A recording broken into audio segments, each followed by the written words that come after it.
El modelo de liderazgo actual está obsoleto y no es sostenible. ¿Por qué? Solo una de cada 4 personas confía en su jefe. Sí, o sea, que nos fiamos más incluso de un desconocido que de nuestro Correcto. propio jefe. Decía el otro día que las empresas no mueren por falta de dinero, mueren cuando se acaba la energía. Sobre todo las startups, ¿no? Si lo puedes creer, lo puedes crear. Sois la generación mejor preparada de la historia de este país. O sea, tenéis acceso a tecnología, al conocimiento. Esto no pasaba cuando yo hace 30 años estudiaba o 40 años estudiaba. El tema del COVID sí que puso de alguna forma en el candelero a las empresas farmacéuticas. No me visualizo diciendo, oye, a ver si conseguimos que el año que viene, no sé, en verano la gente en vez de 3 gin tonics se tome 5, o que la gente empiece a fumar, en vez de 5 cigarros se fume 10, ¿no? Hola, ¿qué tal amigos de Inspirabrand? Y bienvenidos al capítulo número 19. Hoy, chicos, traigo a una persona que espero me aporte mucho valor a lo largo de la conversación que vamos a tener, y es que debo confesaros, amigos, que el proyecto crece. Inspirabrand cada vez somos más y por ello quiero agradeceros que estéis al otro lado de la pantalla viendo cada uno de nuestros podcasts, de nuestras entrevistas, de nuestros contenidos. Tanto es así que he tomado una decisión que quiero compartir con vosotros. Y es que he dejado el resto de ocupaciones profesionales que tenía para centrarme al 100% en este proyecto. Un proyecto que hasta ahora, como podíais ver, pues hacíamos podcasts, hacíamos entrevistas. Son muchas las que, pues bueno, a lo largo de este año hemos ido poco a poco sacando tiempo de donde casi no lo había para hacerlas, a ser algo más. Y ese algo más es donde necesito a un experto en liderazgo para que me dé tips, para que me ayude, para que me forme, para que me evalúe y para que me ayude a seguir progresando. Y es que desde ya estamos con Inspira Talks, que sabéis que es nuestro proyecto en el cual estamos intentando llevar un formato disruptivo al mundo de los eventos, en los que vamos a tratar de converger en una misma pista, en un mismo sitio, a dos grupos sociales. Uno el de la oferta, por ejemplo, y otro el de la demanda. Lo vamos a celebrar el 19 de septiembre, como sabéis, en Valencia, en el Sporting Club de Tenis. Por si acaso no lo sabías, te lo recuerdo. Y además se da la magnífica casualidad de que uno de nuestros entrevistados, una de las personas que ha pasado por estos micrófonos, bueno, se ha dado cuenta que de la manera en la que estamos creando contenido, creando podcast, pues bueno, está teniendo un impacto, ¿no? Y esa persona nos ha pedido que trabajemos para ella. Todavía no puedo deciros exactamente de quién se trata, todavía no puedo desvelaros en qué proyecto nos vamos a embarcar con esta persona. Os dejo ahí que hagáis vuestras cábalas. Pero bueno, la cuestión, como os podéis imaginar, chicos, es que Inspirabrand ya no solamente pues soy yo y Raquel, que me apoya, y Xavi, por supuesto, en la edición y en la filmación de estas entrevistas, de estos podcasts, sino que cada vez hay más personas que se suman a este movimiento y, por lo tanto, pues de manera muy humilde afronto el reto de liderar un equipo. Y, sinceramente, necesito que alguien me ayude. Y para ello he contratado a José Marcilla, el autor de Liderazgo Infinito, que se sienta hoy aquí en los micrófonos de Inspirabrand para inspirarme a mí, pero también a vosotros, si es que queréis crecer, queréis desarrollaros en vuestras carreras profesionales. Así que les saludo ya. ¿Qué tal, José? Muy buenas. Muchas gracias, Fernando. Encantado de estar aquí. Bueno, José, hoy la verdad tengo muchas expectativas puestas en nuestra conversación porque, como comentaba, lo necesito. Y lo necesito yo, pero estoy seguro que mucha de la gente que hoy nos esté viendo también lo necesita. Porque esto del liderazgo es importante, ¿verdad? Sí, o sea, si lo piensas, Fernando, los grandes hitos de la historia de la humanidad han sido gracias al liderazgo. Han sido gracias a personas que consiguieron inspirar, que consiguieron crear una visión motivante y consiguieron que otros le siguieran. Uh-huh. Por eso creo que el liderazgo es fundamental y es probablemente lo más difícil en lo que es el management. Claro.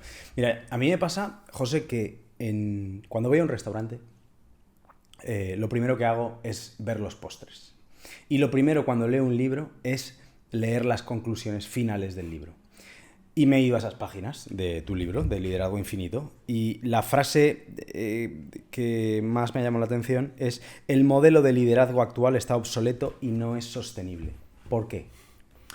Cuando tú ves los datos que publica todos los años el Instituto Gallup sobre el workforce en el mundo, los niveles de compromiso de los empleados con las empresas nunca en la historia habían sido tan bajos. Uh-huh. Si esto además le sumas que solo 1 de cada 3 personas está comprometida con su empresa, solo 1 de cada 4 personas confía en su jefe. Sí. El otro día leí algo muy curioso. La gente se fía de alguien mientras está sentado en un Starbucks tomándote un café y alguien pasa por la calle, la gente se fía más de esa persona que de su jefe. Y cuando... ¿Cómo? Repite, perdón. Sí, o sea, yo si os preguntara cuántos de vosotros confiáis en vuestro jefe, probablemente solo 1 de cada 4 levantaríais la mano.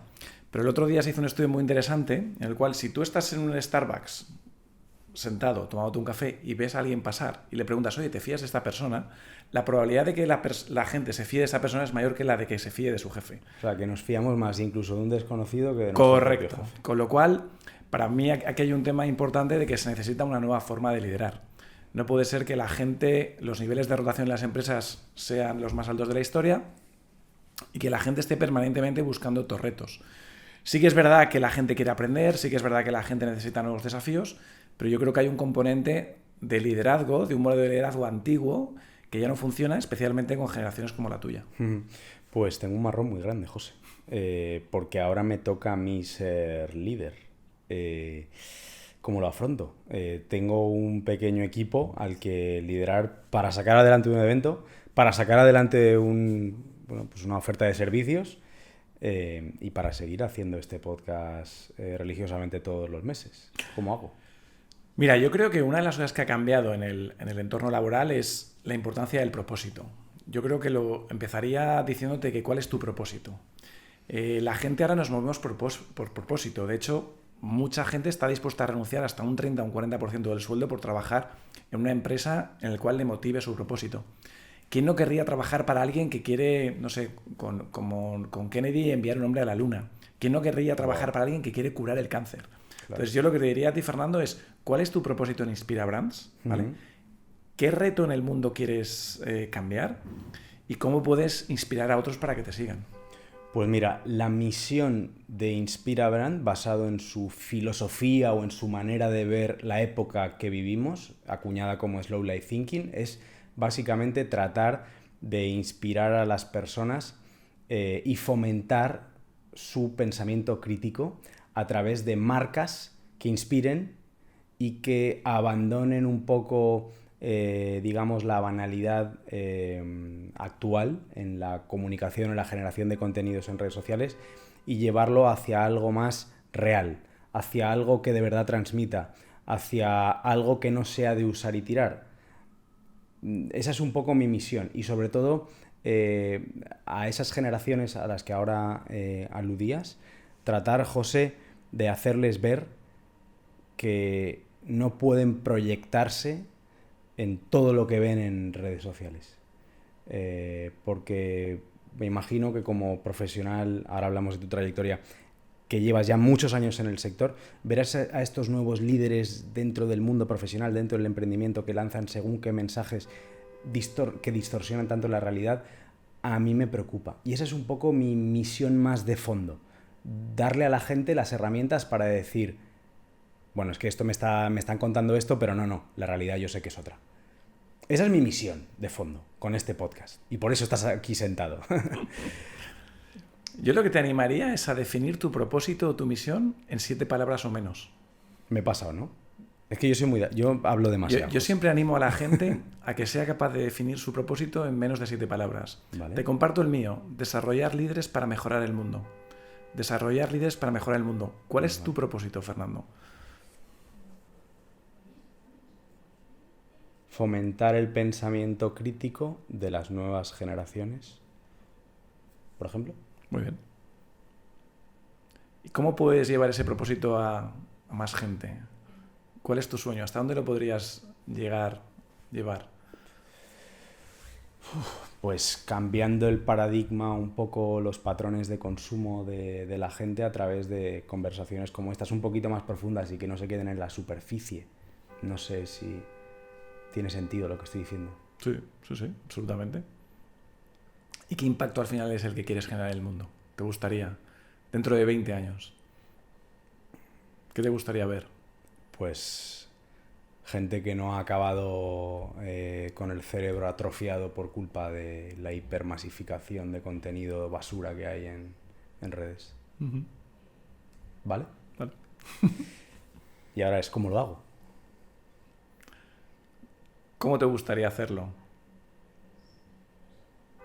¿Cómo me gustaría hacerlo? Pues continuando con este tipo de conversaciones como las que estamos teniendo. O sea, me gusta mucho el perfil de invitados que venís porque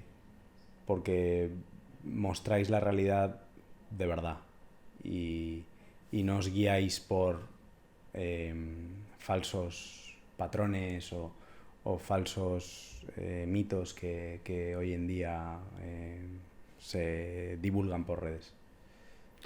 Pues animarte a pensar en grande, a no ponerte límites y probablemente te diría a pensar menos y a soñar más. Sí, ¿no? Es eso, yo creo que la gente soñamos menos de lo que realmente deberíamos soñar, ¿no? Totalmente, o sea, yo creo que en vuestro caso, ¿no? En tu caso, sois la generación mejor preparada de la historia de este país. Uh-huh. O sea, tenéis acceso a tecnología, al conocimiento. Esto no pasaba cuando yo hace 30 años estudiaba o 40 años estudiaba.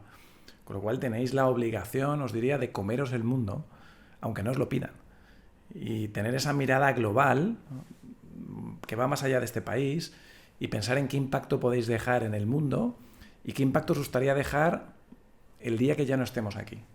Porque hay una cosa que tenemos todos en común, es que esto es finito, ¿no? Claro. Probablemente vosotros lleguéis a vivir hasta 100 años, los jóvenes, y hablaremos de eso más tarde. Pero tenéis que pensar en cuál es el legado que os gustaría dejar. Y yo creo que con Inspira Brands tienes un gran reto y una gran oportunidad para cambiar esto que me estás diciendo. Sí, lo que pasa es que fíjate que, y haciendo un poco el símil con líder-empleado, yo a veces me siento mucho el empleado, en el sentido de que como los que tienen más fuerza, los que tienen más poder, los que son más líderes, los que tienen más voz, son los otros, quizá mi mensaje pues igual se desestima en la mayoría de ocasiones, ¿no? ¿Qué te hace pensar eso? Las tendencias, el mercado, los mensajes, un poco todo. Lo que veo cuando entro en cualquier tipo de red social o en cualquier tipo de plataforma, lo primero que veo es eso. Pero hay más cosas también en las plataformas, decías antes. Sí, es lo que intento, humildemente, ¿no? Traer aquí. Pero bueno, en fin, no es fácil. José, me gustaría que nos dieras un poco de contexto. ¿De dónde vienes para que la gente un poco te pueda situar? Pues mira, yo soy valenciano, estoy casado, 2 hijos, y como os decía, mi propósito en la vida es desarrollar líderes para mejorar el mundo.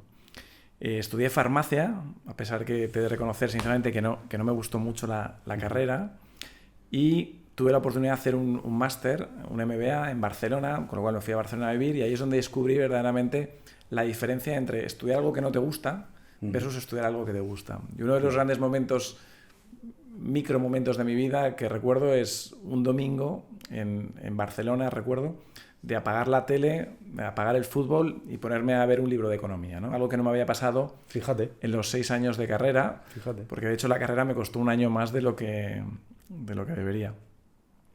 A partir de ahí entré en la industria farmacéutica a trabajar en Novartis, una empresa suiza que tiene la sede en Basilea, donde nació Roger Federer. Yo actualmente estoy viviendo allí.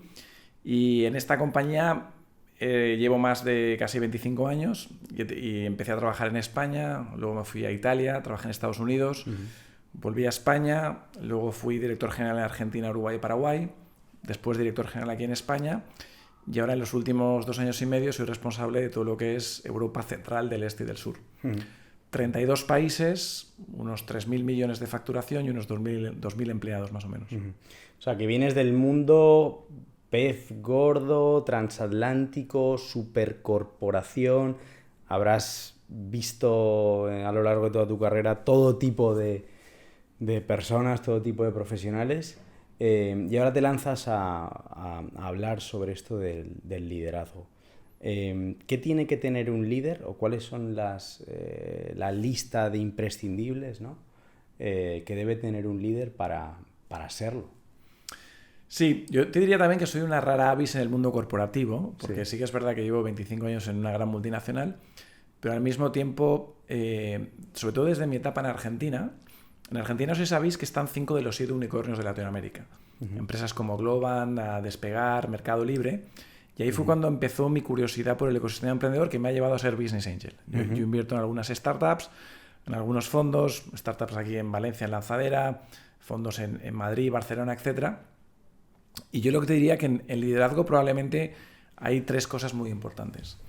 Para mí la más importante que yo valoro es la capacidad de envisioning, ¿vale? Envisioning es tu habilidad de crear moonshots.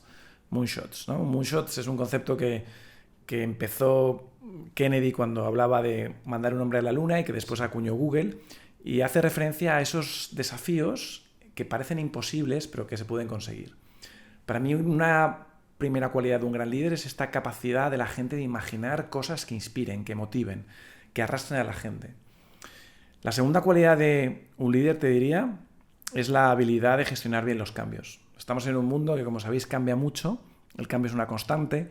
Yo digo que el mundo no será nunca tan lento como es ahora, con lo cual la habilidad de gestionar cambios es una cualidad, yo creo, muy importante en los líderes actuales y del futuro.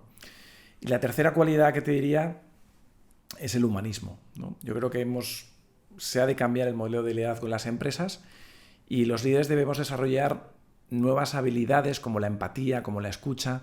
Estoy convencido que en el futuro se liderará desde la pregunta, no desde la afirmación, y esto requiere una serie de competencias distintas de las que fuimos enseñados en mi caso, hace 20 años. Claro, porque un líder o un ejecutivo o un pues directivo, como se le suele ver, es como una persona dura, fría, distante y muy ocupada. Y hay que ser todo lo contrario, ¿no? Eso es lo que está... Sí, claro. yo abogo mucho porque hay que liderar con la cabeza fría y el corazón caliente. ¿De acuerdo? O sea, yo creo que los líderes debemos de liderar también desde el corazón, ¿vale? Cuando tú lo piensas, las decisiones más importantes de nuestra vida no las tomamos quizá con la cabeza, sino con el corazón. La gente a la que amamos, la ciudad en la que vivimos, muchas veces hasta el sitio en el que trabajamos. Con lo cual yo creo que ese modelo de liderazgo frío, distante, es finito. Yo creo que la nueva perfección es la imperfección. La gente ya no aspira o ya no cree en los líderes perfectos. La gente ya no confía en esta gente que cree que lo sabe todo, etcétera, ¿no? Yo creo que la vulnerabilidad, por ejemplo, es una de las nuevas cualidades que hacen a los líderes más grandes. Y este para mí es el perfil del líder del futuro. Vale, vulnerabilidad. O sea que yo con mi equipo no tengo que mostrarme como un tipo que lo puede todo. Es decir, por ejemplo, yo estoy ahora mismo en la captación de sponsors para este primer evento. Yo ante mi equipo, si recibo muchos noes, tengo que ser transparente. Una oferta comercial, una propuesta comercial. Yo tengo que ser transparente con mi equipo y decirle, chicos, estoy peleando, pero no hay manera de conseguirlo. O debería mostrarme, esto lo consigo. ¿Cómo voy a ser más... voy a llegarles más a ellos? A ver, hay un componente importante de los líderes que es la motivación y la energía, ¿vale? Y eso lo tienes que transmitir siempre. Pero hay veces, un día que tienes algún día malo, y todos tenemos días malos, compartir esto con el equipo suma. Yo te podría dar muchos ejemplos de veces que con mi equipo he tenido algún día malo, y el compartirlo con mi equipo, o cuando no han salido las cosas como esperaba, al revés, ha sumado, ¿no? Recuerdo una anécdota, íbamos a organizar una reunión en un sitio donde en España hay mucha fiesta, ¿vale? Que es una isla, en Ibiza. Y recuerdo que al final mi jefe, que estaba en Basileas, se enteró y dijo que ese no le parecía un sitio apropiado, ¿no? Y la verdad es que habíamos comunicado esto a toda la empresa, toda la gente estaba muy, muy contenta, muy motivada, era un premio, ¿no? Nos había ido muy bien el año anterior. Y claro, yo en ese momento, cuando mi jefe, con cierto criterio, me dice, oye, José, yo esto no lo veo, que vayáis allí, digo, ¿ahora qué hago? Lo habíamos comunicado y tal.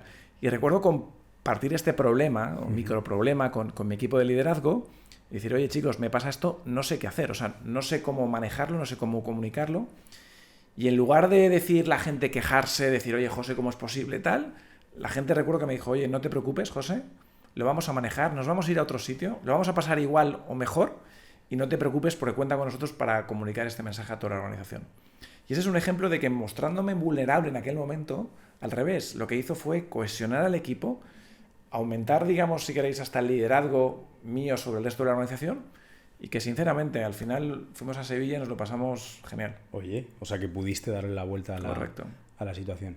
Incentivos, ¿no? Es algo también importante. ¿Incentivos únicamente experienciales o materiales o de qué otro tipo? Yo creo que los incentivos materiales es como el fast food, como el McDonald's, que te quita el hambre pero no alimenta. Claro. ¿De acuerdo? Yo creo que cuando uno tiene unas necesidades mínimas cubiertas, el dinero motiva poco. Lo que estamos viendo en las empresas, sobre todo, es que la gente se motiva por 3 cosas. Estar en sitios con propósito, como mencionaba antes. Estar en sitios en los cuales la gente se sienta empoderada, que tenga autonomía, ¿de acuerdo? Y tercero, sitios en los cuales la gente pueda aprender. En ningún caso el dinero es un driver fundamental de la motivación de la gente.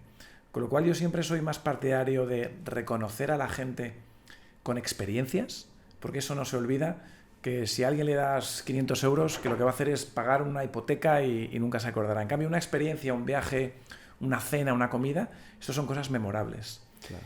Y yo siempre te diría, Fernando, cuando crees un equipo, intenta dedicar tiempo a hacer equipo. O sea, los equipos no nacen por casualidad. Un equipo verdaderamente no es un grupo de gente que trabaja junta, es un equipo de gente que confían unos en otros.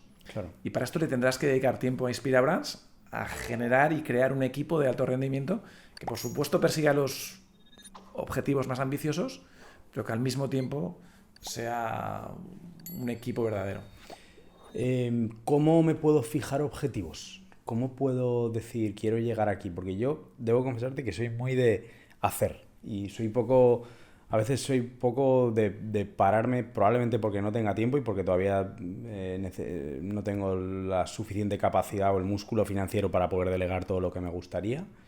Pero ¿cómo puedo ponerme esos objetivos para demostrar a mí mismo que estoy haciendo esos pequeños avances día a día? A ver, yo te diría que en Argentina hay una frase que me gusta mucho que dicen parar la pelota, ¿no? Pues ya sabes que les encanta el fútbol, ¿no? Muy fans de Messi, de Maradona, etc. Y te dicen, oye, a veces hay que parar la pelota. Yo recuerdo un día que estaba en una oficina en Italia y me acuerdo que estaba mirando por la ventana y pensando.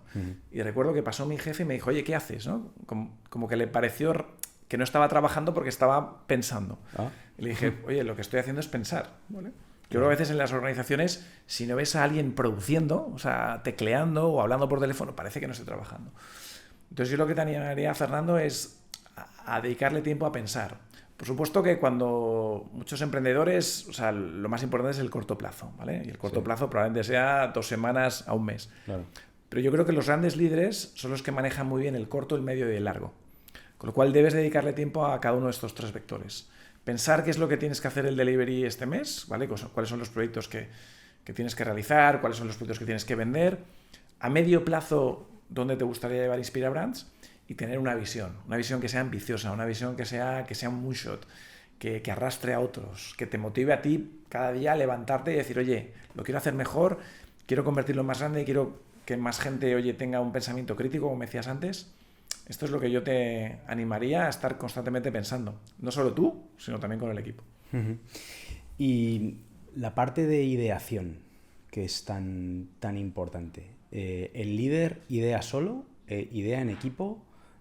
¿Cómo debo idear como líder? Mira, yo lo que te recomendaría es, en mi caso, por ejemplo, yo invierto el 20% de mi tiempo hablando con gente que no es del sector farmacéutico, ¿de acuerdo? Una de las preguntas que os tenéis que hacer los que lideráis equipos es ¿qué valor le aportas tú a tu equipo? ¿Vale? Yo en mi caso, por ejemplo, tengo un equipo de directores generales y en su momento cuando era director general tenía directores de finanzas, de operaciones, de recursos humanos que sabían mucho más que yo de sus áreas. O sea, yo, por ejemplo, en finanzas no he trabajado en la vida, con lo cual yo he trabajado con directores financieros que la pregunta que yo me hacía es, oye, ¿qué les puedo enseñar yo, ¿no?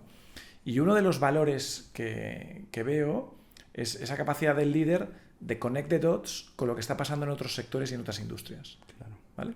Entonces, y de ahí se genera mucha ideación, ¿no? Es como uno no se vuelve un experto en un área, sino te vuelves un experto en lo que se denomina el T-leadership, ¿no?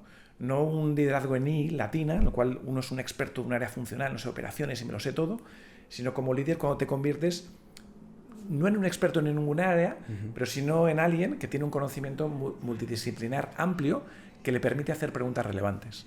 Entonces yo lo que te animaría mucho es a estar en contacto con gente interesante, a no perder el tiempo y a estar continuamente aprendiendo. Qué interesante esto que dices.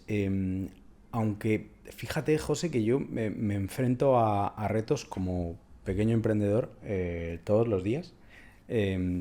Y uno, por ejemplo, es el tema de motivar a la gente para que de verdad se lo crean, para que de verdad se sumen al barco y que de verdad asuman una responsabilidad.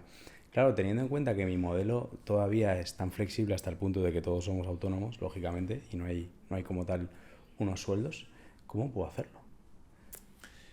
Mira, yo te diría, para motivar a la gente debes desarrollar lo que se denomina la inteligencia emocional, ¿vale? Yo creo que hay 3 tipos de inteligencia, por hacerlo así muy sencillo. La intelectual, ¿no? Que es la gente brillante, ¿no? Mucha gente que trabaja en consultoras, que durante muchos años fue el factor crítico por el cual se contrataban las empresas, y durante años, a partir del libro de Goldman, ¿no? De inteligencia emocional, esa habilidad de saber entender a las personas, saber lo que les motiva, que es muy diferente, ¿vale? Yo antes te he dicho las 3 cosas que motivan a la gente. Para ti puede ser la capacidad de aprender, para otro puede ser la capacidad de propósito, para ti la otra puede ser parte de un equipo. Tú tienes que leer eso en la gente que trabaja contigo, es muy importante. Y luego insisto en el tema del propósito y la visión. Los tienes que motivar, los tienes que inspirar, los tienes que hacer soñar. Yo lo que te animaría es a desarrollar esa visión para llevar a la gente de tu equipo hasta sitios a los cuales ellos ni podían imaginar que podían llegar. Y eso da igual que uno sea autónomo o que esté contratado. Cuando tú ves los equipos en el deporte, y a ti te gusta el tenis y a mí también, lo ves claramente, ¿no? Cuando los equipos, la selección española ganó hace poco la Eurocopa, cuando tú ves que hay un propósito y hay una energía, pasan cosas extraordinarias. Uno de los emprendedores que pasaba por aquí, Pablo Gil, founder de Prop Hero, me decía: Fernando, lo más difícil de emprender no es el hecho de emprender, es ser capaz de mantenerse todos los días cuando has recibido tantas veces varapalos. Y es que eso es muy complicado de hacerlo, me estoy dando cuenta. Lo estoy viviendo en primera persona. Sí, o sea, yo lo que te diría es que el principal activo de las empresas probablemente es la energía que tienen. El otro día Sergio Furió, que es valenciano, tiene una startup, bueno, ya unicornio, que se llama Creditas en Brasil, decía el otro día que las empresas no mueren por falta de dinero, mueren cuando se acaba la energía, sobre todo las startups, ¿no?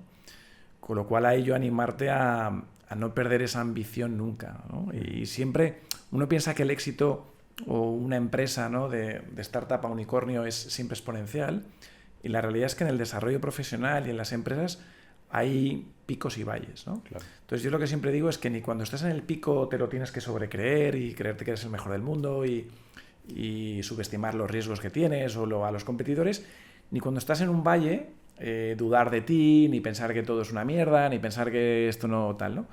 Entonces lo que yo siempre te animaría, Fernando, es a tener mucha confianza en ti mismo. Si lo puedes creer, lo puedes crear. Lo puedes crear, tal cual. Tal cual. José, preguntarte por el sector farma. Un sector que es bastante desconocido, ¿no? Más de lo que incluso nos podemos imaginar. Sí, la verdad es que es uno de los sectores más importantes del mundo y la verdad es que es con mucho desconocimiento. El tema del COVID sí que puso de alguna forma en el candelero a las empresas farmacéuticas, algunas, pero para mí es un sector que realmente hablamos de propósito antes, ¿no? Que lo que aspira es a mejorar y a extender la vida de la gente. Yo personalmente nunca podría trabajar en el sector del tabaco o del alcohol, ¿vale? Y tengo amigos que lo hacen ahí y está muy bien, pero no me visualizo diciendo, oye, a ver si conseguimos que el año que viene, no sé, en verano la gente en vez de 3 gin tonics se tome 5, o que la gente empiece a fumar, en vez de 5 cigarros se fume 10, ¿no? Sí. Yo lo respeto, pero quizá no va alineado con mis valores. En cambio, En la industria farmacéutica, para mí, el querer mejorar y extender la vida de la gente, pues me parece un propósito realmente inspirador. Si yo te preguntara a ti, probablemente, Fernando, ¿conoces a alguien que le haya tocado directamente el cáncer? Pues probablemente me dirías que sí, ¿no? Si hay algo que tenemos todos en común también, es que todos somos o seremos pacientes algún día. Esto te lo garantizo. O sea, todos en algún momento pasaremos por el hospital. Entonces, es una industria de la salud que cada vez va a ser más importante porque afortunadamente cada vez la gente vive más. Si tú lo piensas, la esperanza de vida en el año 1950 era de unos 50-60 años, 70 años después es de 84-85, con lo cual estamos aumentando casi 2 años la esperanza de vida cada 10, y con el contexto de transformación exponencial en el que nos estamos viviendo, con la revolución tecnológica que conoces muy bien y la biomédica, yo estoy seguro que en los próximos 10-15 años pues la gente vivirá hasta los 100, ¿no? Entonces diría que es una industria en la cual es muy innovadora. Es el segundo sector en el mundo que más innova como porcentaje de ventas, y en el que te diría que hacen falta más emprendedores. Es un sector muy tradicional y en el cual yo creo que todavía hay muchas ineficiencias y que puede ser un campo de oportunidad para mucha gente como tú que quiere cambiar el mundo. Desde Novartis, ¿qué visión tenéis acerca del tema del cáncer? Un mundo tan complicado que, como decías, sacude a todas las familias. Todos conocemos a alguien, por desgracia, que está o ha estado pasando un cáncer. Esto, obviamente, no existe una cura como tal a día de hoy, pero sí hay muchos avances. ¿Cómo lo veis y cómo tratáis desde Novartis aportar a ello? Mira, desde Novartis es una de las 4 áreas terapéuticas en las que estamos focalizados, el tema de la oncología, y estamos apostando mucho por la investigación en esta área. Estamos llegando a cronificar lo que sería muchos de los cánceres, ¿no? Nosotros en España fuimos los primeros en lanzar las terapias CAR-T, unas terapias celulares que funcionan bastante bien para ciertos tipos de tumores de la sangre, y hemos sido capaces también de prácticamente cronificar el cáncer de mama. El cáncer de mama es una enfermedad que a día de hoy es terrible, pero que diagnosticada a tiempo la probabilidad de supervivencia es pues más del 80%, ¿no? Y probablemente la gente al final se muera de otras cosas que del cáncer. Yo soy de los que sueña con que curaremos el cáncer algún día. Y estoy seguro que tú lo vas a ver, ¿no? Y habrá otras enfermedades, pero estoy seguro que con todos los avances a nivel de investigación, de empresas de biotech, de empresas farmacéuticas, de investigadores, pues esto será una realidad. Volviendo un poco al mundo del liderazgo, José, ¿cuáles son los grandes casos de éxito que tú has podido ver en primera persona con tus equipos, con experiencias cercanas de alguien que estaba pues en una posición, digamos, empezando o baja, y has visto que con ese moonshot del que hablabas ha llegado a despuntar? Mira, yo uno de las grandes satisfacciones que tengo es de gente que me reportaba a mí, que ahora actualmente son directores generales en países, ¿no? O sea, esa oportunidad de verles crecer, pues sinceramente es lo que más me llena. Yo creo que a nivel de liderazgo, pues uno hace la transición entre la primera, la segunda y la tercera montaña, ¿no? Y te explicaré qué es. La primera montaña es esa montaña por la cual hemos pasado todos, que básicamente tu preocupación es básicamente ser el mejor del mundo, ¿no? Lo que te preocupa es tu éxito, hacerlo lo mejor posible. Si puede ser mejor que el de al lado, pues todavía, entre comillas, mejor, ¿no? Yo me acuerdo incluso cuando era product manager, ¿no? en la industria, pues me daba igual cómo fueran los resultados de la compañía. Si mi producto iba bien, pues yo feliz, y por cierto, si al de al lado le iba peor, mejor, porque así yo brillaba más. Me estoy sintiendo identificado con esa primera montaña. ¿Por edad me cuadra? Sí. Sí, ¿no? Por edad te cuadra, es donde estás ahí, ¿no? Muy enfocado en conseguir cosas, y es una montaña que la hemos pasado todos y está bien, ¿no? Lo que pasa es que desde ahí es muy difícil liderar, ¿no? Solo cuando uno empieza a escalar la segunda montaña es cuando uno puede ser capaz de pasar de jefe a pasar a ser líder. En esa segunda montaña es cuando verdaderamente tu satisfacción profesional ya no va de ti, sino va de los demás. Donde ya no te preocupas de ser el mejor del mundo, sino ser el mejor por el mundo, ¿vale? Es ahí donde descubres cuáles son tus valores. Y luego hay una tercera montaña todavía más lejos, ¿no? Que probablemente para muchos de vosotros quede muy lejos. Es aquella montaña en la cual uno tiene claro cuál es su propósito, cuáles son sus prioridades y cuál es el legado que quiere dejar. A mí si me preguntas ahora, pues probablemente estoy ya en esa tercera montaña y la vida entonces es maravillosa, ¿no? Porque eres capaz de combinar tu propósito personal con el profesional y yo es una de las cosas que puedo hacer en Novartis, ¿no? Desarrollar líderes para mejorar el mundo en Novartis y luego también en charlas como las de hoy. Con lo cual, Fernando, lo que te animaría es a poder combinar tu pequeña P de propósito personal con tu gran P, que es lo que quieres conseguir en Inspirabrand. Vámonos con la primera de esas montañas, porque ahí es donde estamos la mayoría que estamos viendo este vídeo. ¿Cuáles son los grandes retos de esa primera montaña? Has dicho centrarnos en uno mismo, pues lo primero, entiendo que además tienen una coincidencia también a nivel vital, ¿no? De pues, salir de casa de tus padres, casarte, independizarte, tener una familia, etcétera. Para un tío además que está emprendiendo en esa fase en la que todavía no aspira a ser alguien con gran responsabilidad en la empresa, ¿qué puede hacer para digamos, conseguir sus objetivos? Yo te daría mi receta de éxito, ¿no? Lo que me funcionó a mí. Yo lo que te diría es una época para trabajar duro, ¿vale? Hay que esforzarse, dedicarle horas, pero pasándotelo bien, haciendo lo que te gusta, ¿no? Cuando uno hace lo que le gusta no le importa tanto las horas. También es cierto y a veces que yo digo que hay que trabajar menos pero más intensamente. Yo a veces me sorprende en España el tiempo que la gente pierde por ahí, ¿no? Sí. La gente que pierde tiempo quejándose del jefe, la gente que pierde el tiempo en redes sociales viendo contenido que no sirve para nada. Con lo cual yo en esa primera montaña recuerdo que estaba, también igual que ahora probablemente, pero constantemente aprendiendo cosas, ¿no? Yo, por darte un ejemplo muy sencillo, fue cuando empecé a leerme el periódico económico, social, todos los días. O sea, me leía El País, El Mundo, Expansión todos los días. ¿Por qué? Como una fuente de conocimiento enorme. De un periódico puedes capturar un montón de ideas. Lo mismo con libros, ¿no? Libros de management, incluso libros de literatura, a veces general, de historia, que te permita connect the dots. En esa primera montaña es muy importante dar lo mejor de ti y soñar y no ponerte límites. Yo lo que os animaría en esa primera montaña es a tener mucha confianza en vosotros mismos. No perdáis nunca la confianza en vosotros, ¿vale? Si alguien pierde la confianza, que me llame. Soy capaz de levantar un muerto.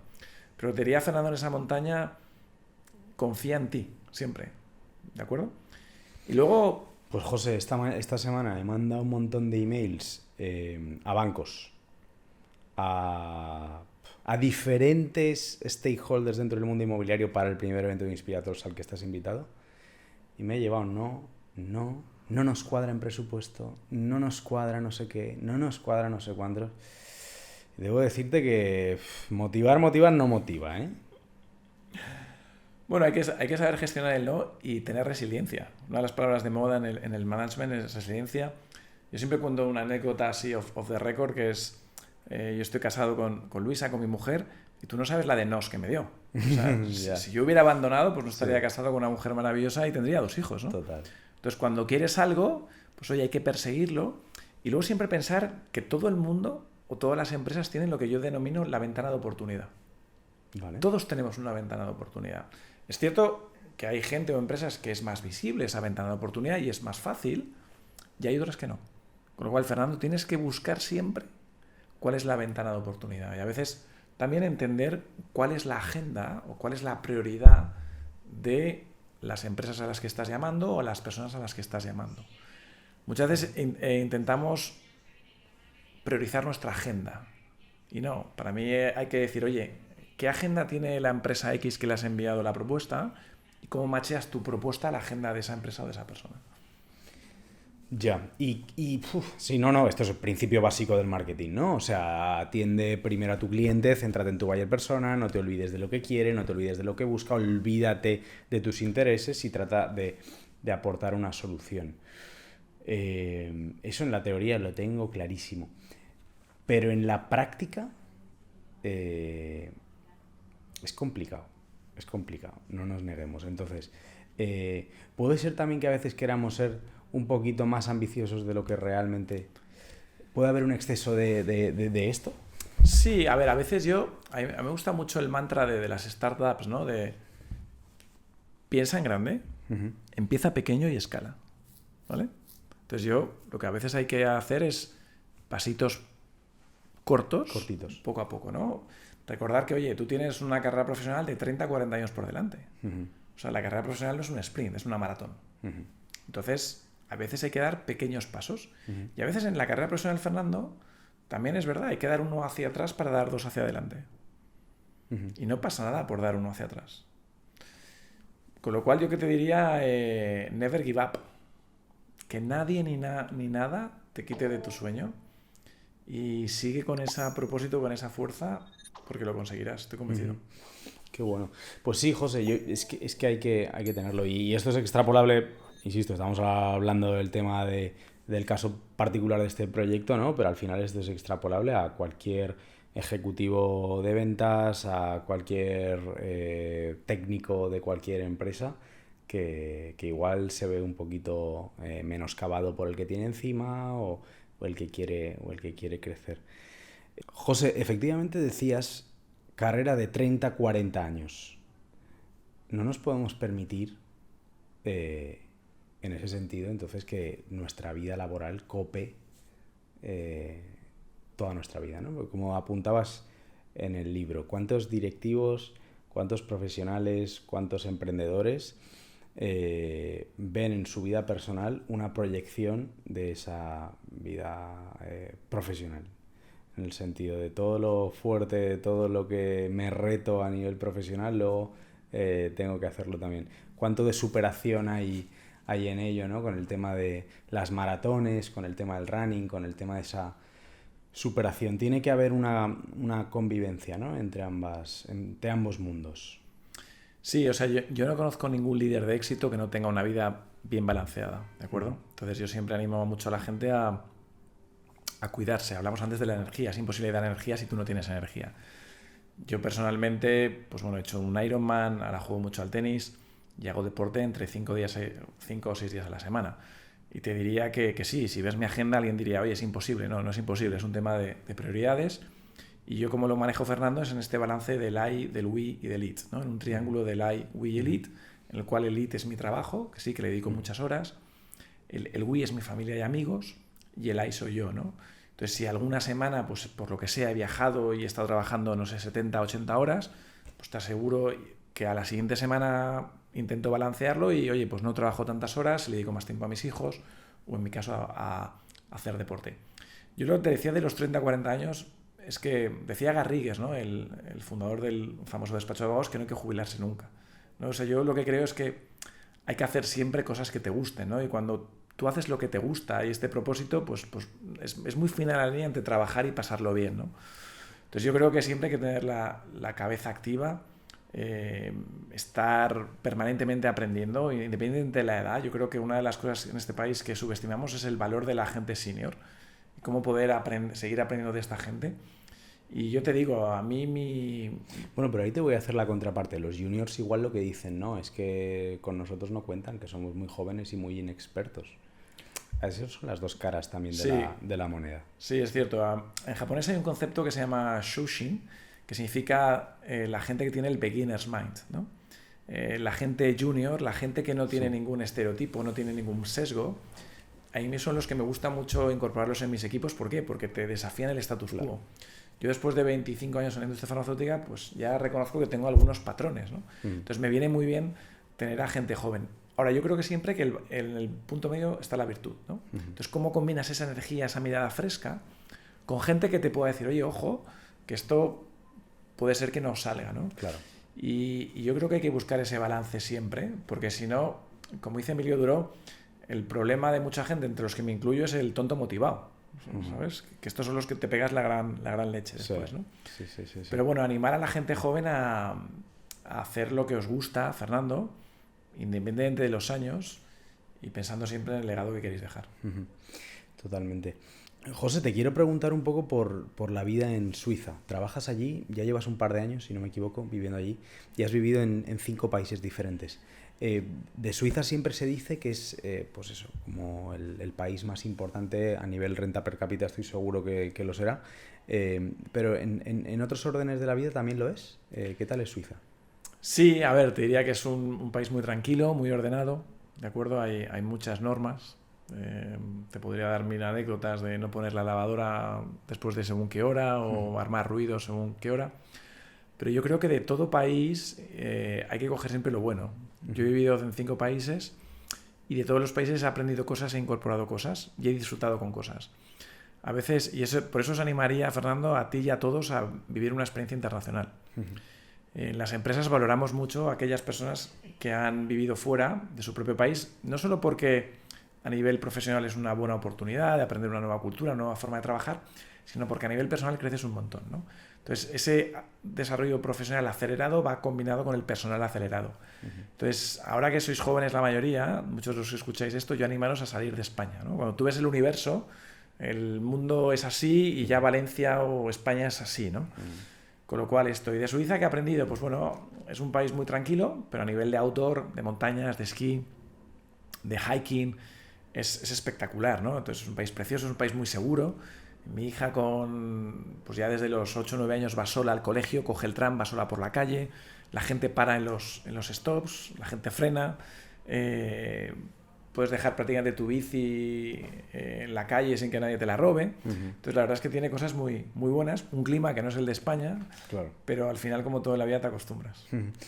José, hablemos un poco sobre tu rol como, entiendo que es CEO, ¿no? De todo lo que es la SECRE, se dice. SERCE, que es South European, bueno, cuéntanoslo.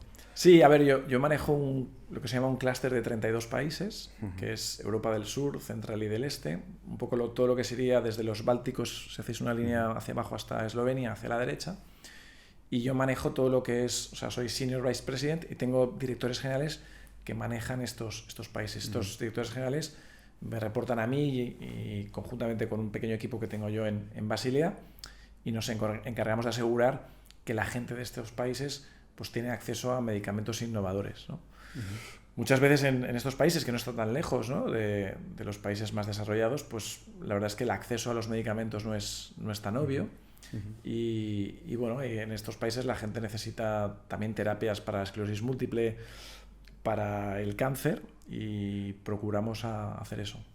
¿Y vendéis a hospitales, a centros privados, a las diferentes administraciones, ministerios de salud? Sí, o sea, cada sistema, cada país tiene un modelo de sanitario, os diría distinto, pero en general sobre todo son productos hospitalarios, ¿no? En el cual sobre todo es a hospitales, es a regiones, y esto es un poco a lo que nos dedicamos. Muy parecido al modelo que podáis tener aquí en España. Y es un trabajo, entiendo, de mucha reunión, ¿no? De mucho seguimiento, de estar pendiente de muchas personas. Sí, o sea, yo soy responsable de 2000 personas, ¿de acuerdo? No directamente, porque sería imposible. Pero digamos que la operativa, el contacto con el cliente lo llevan los países, ¿no? Y aquí es donde yo empodero mucho a los country managers, a la gente que está en país, ¿no? A que verdaderamente pues ellos son los que tienen que identificar las oportunidades y son los que más conocen el mercado porque son los que más cerca están de los clientes, ¿no? Novartis es una empresa global, ¿no? A mí me gusta el concepto de glocal, ¿vale? Empresas multinacionales que por un lado somos grandes y a veces somos lentas, pero bueno, tenemos la capacidad de diseñar estrategias globales con una cierta adaptabilidad local, ¿no? Entonces yo empodero mucho a la gente, y en nuestro rol más de headquarter pues hay más trabajo de seguimiento, de desafiar, ¿no? A veces que desde una mirada más lejos pues la gente puede ver el bosque, ¿no? Porque no estás metido ahí dentro, y luego de hacer crecer, ¿no? Un poco uno de mis desafíos es desarrollar a la gente de estos países. Estos países así en más volátiles, te encuentras con un perfil de gente muy innovador, ¿no? Yo siempre digo que el hambre estimula la innovación, ¿no? La escasez estimula la innovación, y en estos países que tienen menos recursos la gente es muy innovadora porque para sobrevivir pues necesita buscarse la vida, ¿no? Claro. Y yo creo que el mundo y Novartis en general pues necesita más de estos talentos, ¿no? Y luego también talentos de países como el nuestro que vayan a estos países para aprender. Yo recuerdo siempre, yo viví 3 años en Argentina, subestimé mucho el talento de este tipo de países. Y desde entonces, pues oye, soy un enamorado de estos países porque creo que traen una diversidad que es muy necesaria en cualquier equipo. Yo te animaría en tu equipo, Fernando, a tener un equipo diverso. Equipo diverso. Y a veces la diversidad va con formas de pensar, con con formas de actuar, de sexo, etcétera, y también con una diversidad cultural, porque suma mucho. También te refieres un poco en cuanto a perfiles, ¿no? Pues igual alguien un poquito más tecnológico, igual alguien un poquito más operacional, alguien un poquito más de relaciones públicas, te refieres también un poco a esto, ¿no? Correcto. O sea, alguien que te complemente, alguien que sume, alguien que a veces vea las cosas totalmente distintas a ti. Yo recuerdo una anécdota de mi hija que me vio unas New Balance. Mi hija tiene 12 años ahora y ha estado ya en 4 colegios, ¿no? Ha vivido ya en varios países. Y recuerdo cuando nos mudamos a Argentina que yo tenía unas New Balance y me dijo, oye papá, ¿por qué hay una Z en la zapatilla? Y yo dije, Dios mío, aquí ya con tanto cambio, pobre niña. Claro, mi reacción inicial fue decir, oye, no hay una Z, hay una N, pero me quedé pensando. Y bueno, si tú ves la zapatilla New Balance, según como la veas, hay una N o una Z. Claro. Y entonces tener a alguien que a veces vea la otra perspectiva suma mucho. Y esa también es otra de las cualidades del líder, ¿no? Yo creo que los grandes líderes dan la perspectiva menos obvia. Con lo cual animarte a tener a alguien en el equipo que, joder, este tío ya me está tocando las narices. Es bueno eso. Es bueno. Es buenísimo, sí. Muchas veces tendemos a la comodidad, ¿no? Y a que no me digan exactamente cómo tengo que hacer las cosas. Pero suma mucho tener a alguien que te rete. Sí, como padre, ¿cuál es el mayor halago que te pueden hacer cuando ven a tus hijos? Oye, José, Violeta, ¿cómo se te parece a ti? ¿No? O sea, Claro. ¿vale? Yo muchas veces creo que los directivos tendemos a contratar lo que denomino los mini-yos. Sí. Oye, yo voy a contratar a este porque este es igual que yo cuando empecé, ¿no? Tipo de mini-yos. Sí. Totalmente. José, me gustaría preguntarte por tus referentes. ¿Cuáles son las personas en las que te fijas? ¿Cuáles son las personas en las que a día de hoy, o cuáles son los grandes líderes de empresas, de gobiernos? Entiendo que al final el término liderazgo va un poquito más allá, ¿no? Del ámbito corporativo. ¿En quién te fijas? ¿En quién te inspiras? Mira, he tenido la suerte de tener muchos mentores en mi vida. Os animaría a ti, Fernando, a tener mentores y a todos a tener mentores. La gente que tiene un mentor... ¿Cómo se encuentra un mentor? ¿O de repente te llega? ¿Cómo buscarías tu mentor? Pues no sé, un profesor de universidad, un gran... una persona que pueda entrevistar aquí, ¿no? A ver, yo siempre animo mucho a la gente cuando doy alguna charla a tener un mentor. Y hay veces que la gente me dice, bueno, es que a mí la empresa no me lo pone. Y yo mi pregunta siempre es, ¿ya qué esperas a pedirlo? Y si no te lo pone la empresa, un mentor puede ser alguien de cualquier otro sector, puede ser un amigo de tu padre, puede ser un profesor de universidad. O sea, yo creo que un mentor es un referente, no tiene que ser alguien que sea un experto en tu sector. Ah, vale.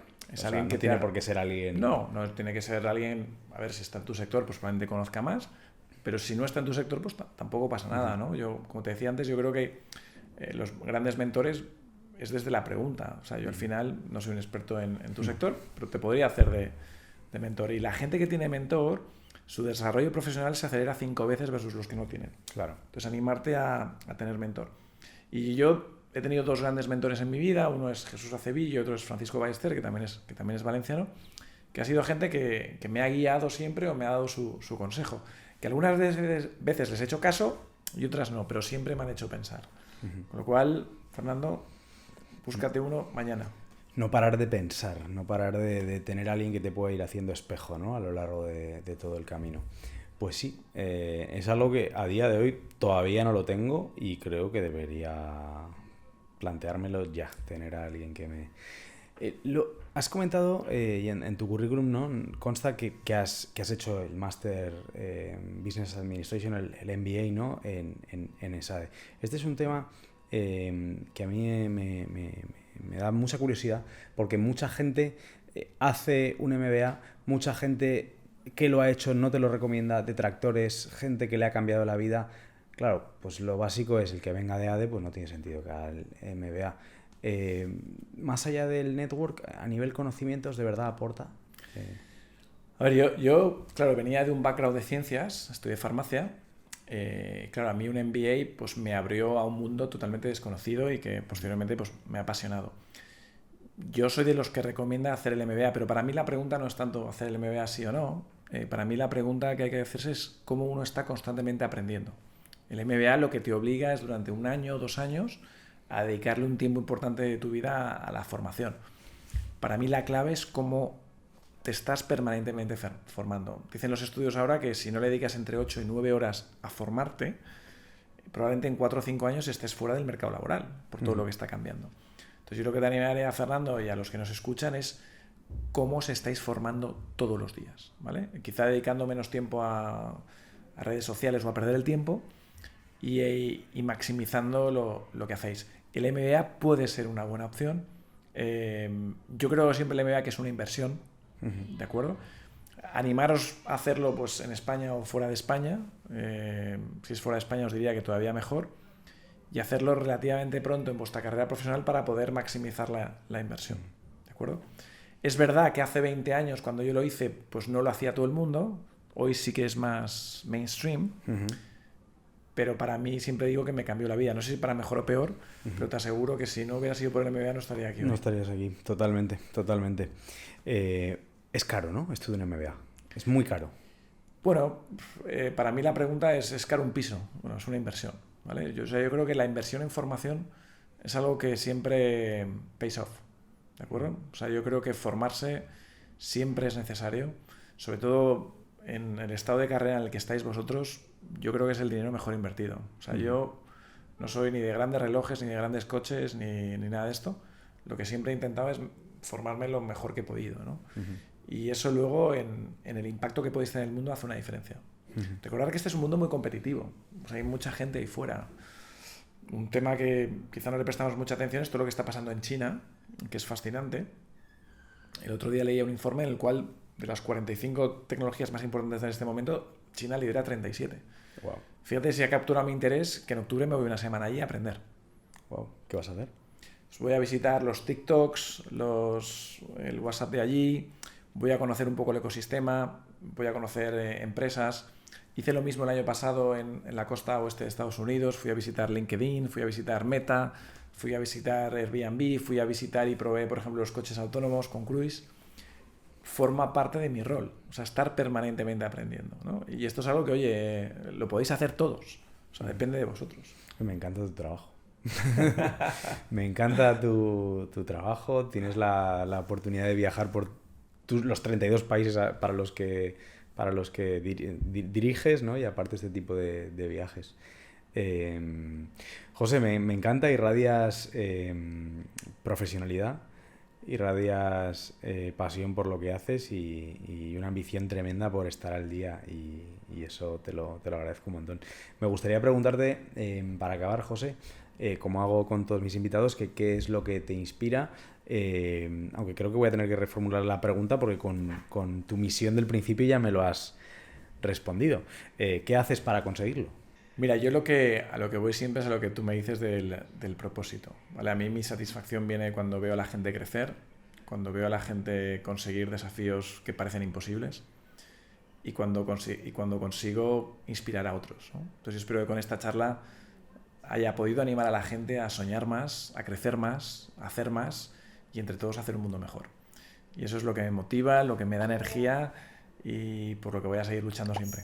Con lo cual, Fernando, animarte a perseguir tu sueño, a todos los que nos escuchan a seguir soñando y a cambiar entre todos este mundo para hacerlo mejor. Pues ojalá, así sea. Y con mucha salud. Ojalá se cumpla lo que nos has contado a lo largo de la entrevista, de que vamos a poder llegar a esos 100 años y a poder ver cómo el cáncer, oye, maldita enfermedad, pues pueda tener un fin. Seguro. Gracias, José. Muchas gracias, Fernando. Un abrazo.